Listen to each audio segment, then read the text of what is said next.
Hi, this is Teddy, and today you are listening to Janneke Parrish, who's running for City Council in Round Rock, Texas, on Two Broads Talking Politics.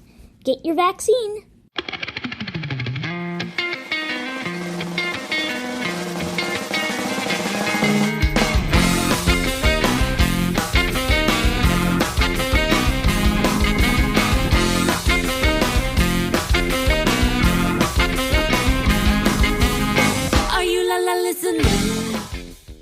Hi everyone, I am Kelly and this is Two Broads Talking Politics. I am on today with Janneke Parrish, who is running for City Council in Round Rock, Texas in place 3. So hi Janneke. Hi there, it's really great to see you and thank you for having me on. Yes, it's exciting to talk to anyone who's running for local office, especially in Texas. So tell me just a little bit about your background and what brought you to running for City Council. Yeah, definitely. So my name's Janneke, and I am my day job is that I'm a program manager for Apple, but I'm also a community advocate, and I have a long background of activism as well. And for me, running for City Council, it wasn't necessarily where I saw myself a couple of years ago, but my time here in the community has shown why it's needed. So I work closely with mutual aid groups, and I've worked closely with organizations that work to make sure everybody has a voice here in Texas. And one thing that I keep hearing from the people in my community and the people that I'm working with is how they feel abandoned and sort of left out of the discussions and dialogues that happen in politics here in Texas, and especially on a local level. I keep hearing the same stories over and over about people whose rent is going up and they can't afford to live here, about people who can't afford their property taxes, and about people who, for instance, one of my neighbors, her car broke down and she lost her job as a result and didn't know how she was going to put food on the table for her kids or pay her rent.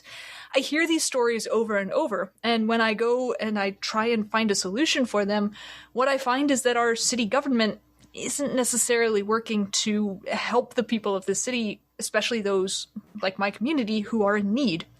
So I'm running for City Council because I think we need more voices that stand up for people as opposed to big businesses and opposed to those sorts of business interests. I want to make sure that people in Round Rock aren't left out of the conversation and that people can still afford to live here and that we don't become unaffordable or unnavigable. Yeah, so let's talk some about Round Rock itself. So it's near Austin.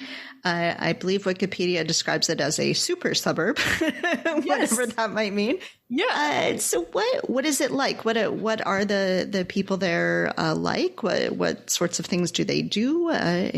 What's the general sense of the community? Definitely, yeah. So Round Rock is one of the biggest suburbs of Austin. We're called a super suburb because when you listen to discussions about the Austin area, it's sometimes referred to as the Austin Round Rock area because of how big we actually are. We're a city of about 140,000 people, so a city in and of ourselves, in addition to being part of the general Austin Metroplex. And our city has traditionally been more conservative than Austin. In many ways, it still is. Our city governments have always been, they've always been Republican. So our school board has always been Republican. Our city council has always been Republican. And we've maintained that sort of conservative leadership. But one thing that's really interesting about Round Rock and this area more generally is how demographics have shifted, especially in the last decade. As Austin grows, the areas around Austin grow, and the areas around Austin change as well. And we're really seeing that here in Round Rock, where our population in the past 10 years has gotten a lot younger, and it's gotten a lot more tech people and such. And it's also gotten much more progressive over time and much more democratic leaning.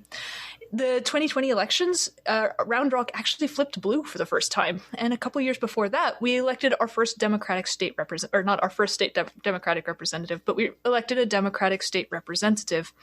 And this shows sort of the changing demographics of Round Rock, that our traditionally Republican city council no longer really represents the people of Round Rock. We're now majority Democratic. And for me, I think that means our city council really ought to be more reflective of the people living in this city and ought to have a greater diversity of voices and perspectives on it, which we don't currently have. So how does the city council, I'm always fascinated by this topic of different ways, different places are set up. How does the city council function? Is there a mayor there? How many people are on the city council? For a fairly big, as you noted, suburb city, it's not a terribly huge city council as far as I can tell. No, what we have is a city council of 7. It's 6 city council members and our mayor. And each of those is an at-large position. So each city council member represents the entirety of the city, which sounds democratic until you consider the realities of it. Once again, that works fine when you have a city of 10,000, but when you have a city of 140,000, having every city council member be an at-large position means that those city council members don't have time to listen to everybody. It becomes incredibly unnavigable for them.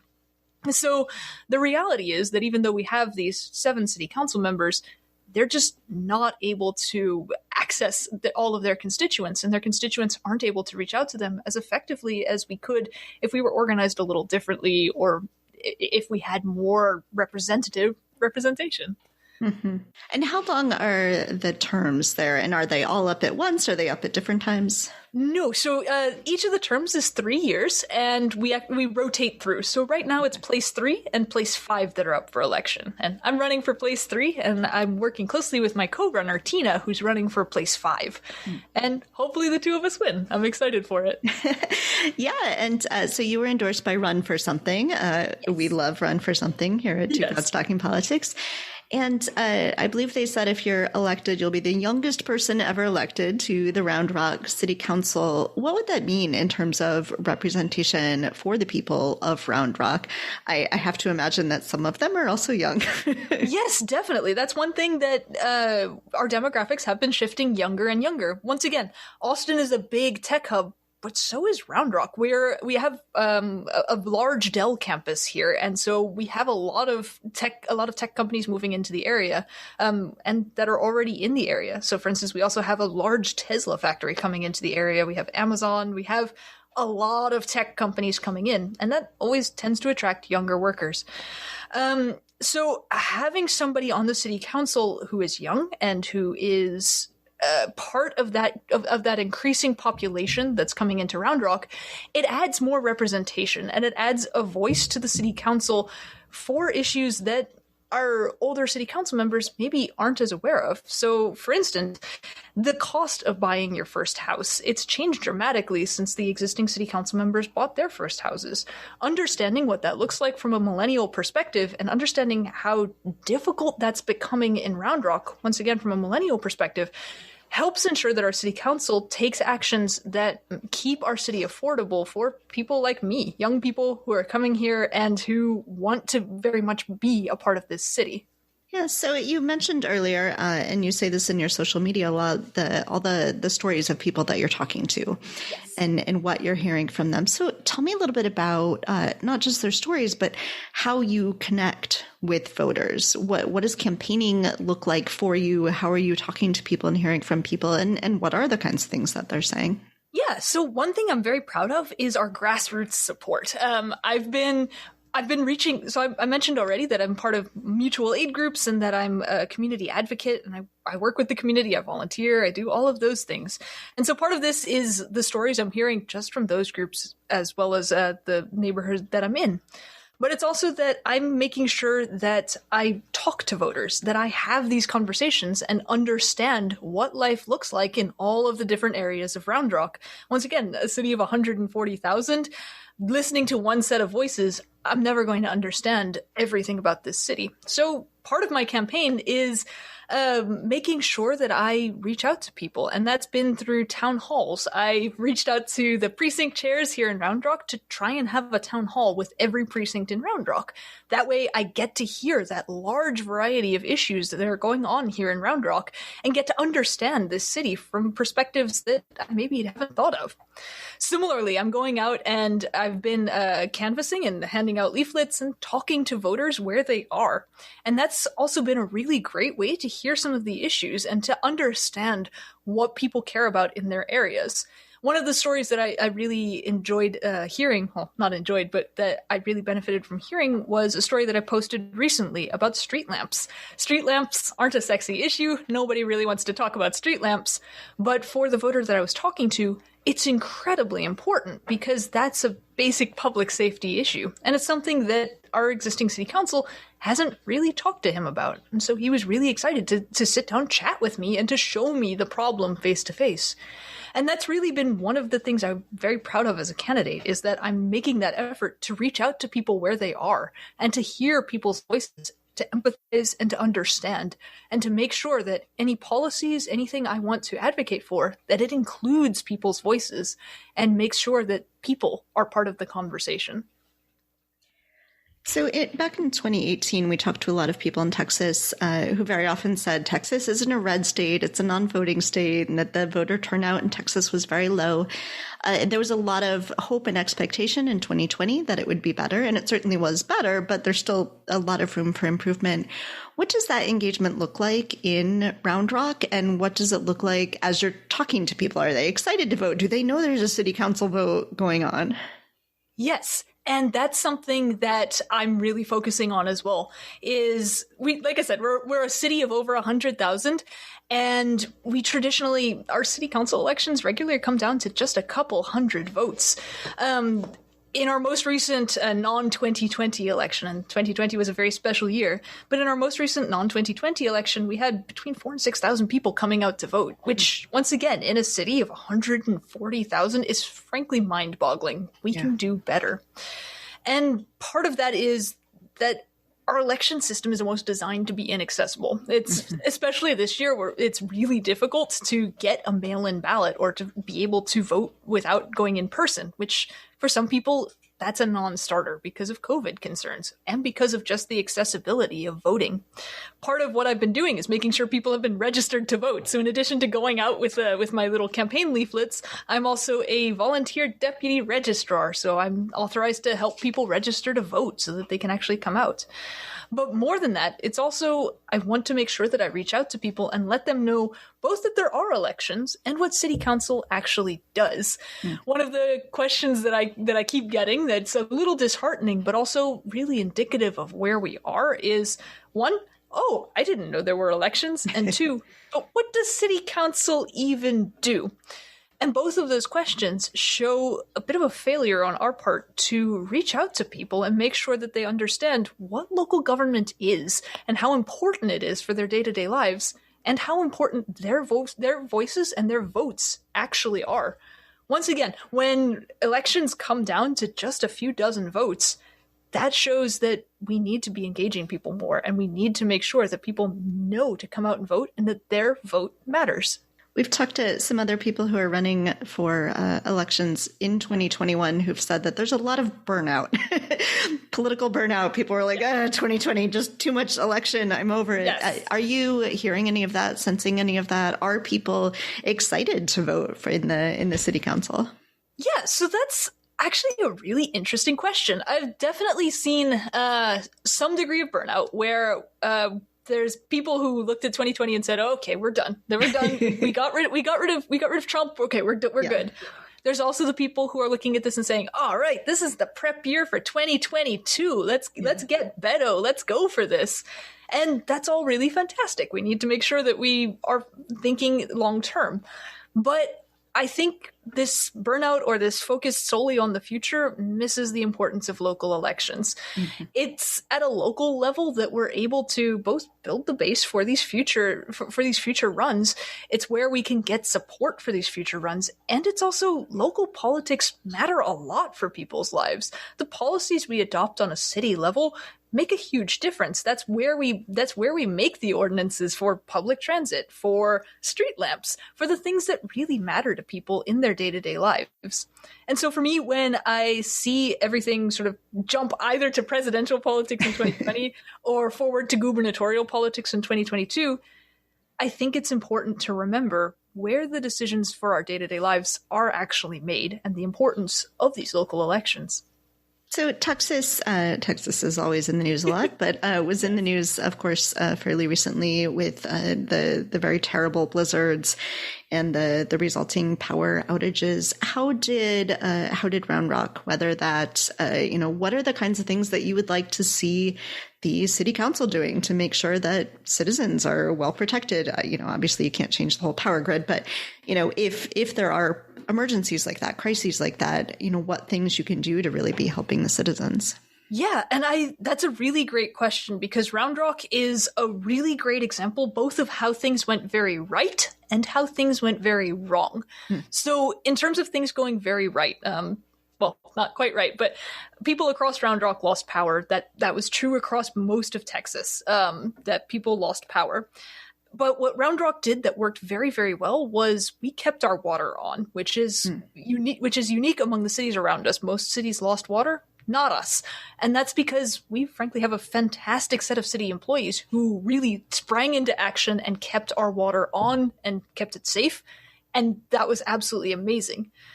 But what that masks is the reality that a lot of people were facing in their homes. So, like I said, we lost power here in Round Rock, and that left a lot of people without heat in these brutally cold temperatures. And our houses are not designed to handle cold. Our houses are designed to keep heat out and to get rid of it as much as possible. So when these brutally cold temperatures come in, we're just not prepared for it. And one area where Round Rock failed its citizens was we only had one warming center. Once again, city of 140,000 people, and we had one warming center. It didn't open until after our roads were iced over, and it closed before our temperatures actually went back above freezing. And that, to me, is an absolute failure. We did have one other warming center that a church opened, but once again, that didn't open until after the roads were frozen as well. Our city leadership failed to get us warming shelters where we could actually be safe and warm. I know for my part, I was taking people in because that was safer for them than trying to make it to this warming shelter in downtown. So one thing that our city really could do better is making sure that we have these emergency plans in place so that when the next disaster does happen, because there will be another disaster in the future, that we already have a plan in place, that people already know where to go, and people aren't left struggling to survive in their homes. Even after the disaster, I talked about mutual aid groups. One of the mutual aid groups I'm part of, we were delivering water out to apartment complexes that were without water. And some of the devastation I saw there was mind-blowing. It was ceiling panels that had collapsed and people basically stuck there with nowhere else to go. The city didn't have water distribution. Because our water system didn't fail, the city never set up water stations. And so the people in these apartments didn't have anywhere to get water. And so that's something else that our city council really could do better, is remember that just because city services fail doesn't mean that pipes didn't burst around the city and that people weren't left stuck in unlivable conditions. And frankly, one thing that when I went to city council and discussed this issue with them, one of the city council members, my opponent actually, basically laughed off the issue and said, those people are in apartments, that's not our problem. And to me, that feels like it's sort of encapsulating the city's position here, where as long as the city services are in place, our city's doing fine. But that doesn't reflect the lived reality for thousands of people across this city. And it shows a fundamental need to do better. Yeah. So what can our listeners do from within Texas or outside of Texas to help out your campaign and sort of give us the sales pitch for why somebody outside of Texas, outside of Round Rock, should care about elections like this? Yeah, so I mentioned earlier that Round Rock is a changing city, that we are one of the largest suburbs of Austin, and that we've sort of been setting the pace for our county as well. And having a city council that reflects who we are as a people is important, because as more and more people come here, the way that Austin and its greater area go, we have a lot of influence. especially this election, we have a really unique chance because currently, I mentioned that our city council is 7 people. There are currently 2 Democrats and 4 Republicans. If both I and my co-runner Tina win, we flip Round Rock blue, and with that, we have a lot of opportunities to make Round Rock this very large suburb and this large city in and of itself, to make it more sustainable in terms of its climate impact and in terms of the impact it has around it. We have a lot of ability to make it more affordable, so to keep investing in the citizens as opposed to big business. And we have a lot of opportunity to make it more inclusive. So, for instance, to focus on social equity and to focus on climate justice. These are all things that we can do now. And as Round Rock, this large city in the county, as we go, we can influence our sister cities around us as well. That's one thing that I would always keep in mind about local politics. The policies we make are for our individual cities, but our cities work together. We're sister cities. We work in partnership with each other. And so when we're good partners, we can make this entire region a lot more sustainable and inclusive for everyone. So for me, that's a reason to care. I believe in Texas, and I believe in Texas's future. And I believe that when we make these changes on a local level, that builds it for the state level. And so how do people help you? Yes. So, how do people flip Round Rock? I should mention that as well, yes. So one of the things that people always ask for is donations. If people are interested in donating, I'm happy to provide that link as well. Donations are always appreciated, especially in races like this one where, like I said, I'm facing an incumbent, and that's always a struggle for a new candidate. So donations are always appreciated. If people would like to volunteer, there are volunteer things that you can do both from within Texas and from within the Austin area, as well as outside Texas. So, for instance, text banking is something that can be done basically anywhere and makes a big difference in terms of reaching out to voters and being able to have those conversations. So if people would like to volunteer, I would love to have them. The more hands, the better. Excellent. We'll put a link to your website and your social media and your donation page on our website so people can find those and help out. Is there anything else that you wanted to make sure we talk about today? Honestly, just thank you for having me again. I want to really emphasize that local politics matter. Like I said, the decisions that are made at a federal and state level, those are the ones that tend to get the news. But the decisions that happen at a local level are ones that impact all of our lives very dramatically. That's decisions like how much you're going to, like how your taxes are allocated, whether you have public transit, and whether women's rights and LGBT rights are maintained. That's one thing that for me is really important. I'm pansexual, and so for me, having that LGBTQ representation and having somebody to advocate for LGBTQ rights is really important, and we've never had that before in Round Rock. So basically, I just want to remind people, local politics matter, and local laws and local policies matter too. So it's well worth investing in. Excellent. I love that. That should be our subtitle. Two Broads Talking Politics, local politics matter. So, Janneke, thank you so much for talking with me today. I'm super excited about your candidacy and about Round Rock, Texas flipping blue. That would be excellent. So yes, thank you. Thank you so much. Thank you for listening to Two Broads Talking Politics, part of the Dimcast Podcast Network. Our theme song is called Are You Listening? Off of the album Elephant Shaped Trees by the band Immunuri, and we're using it with permission of the band. Our logo and other original artwork is by Matthew Weflin and was created for use by this podcast. You can contact us at twobroadstalkingpolitics@gmail.com or on Twitter or Facebook at Two Broads Talk. You can find all of our episodes at twobroadstalkingpolitics.com or anywhere podcasts are found.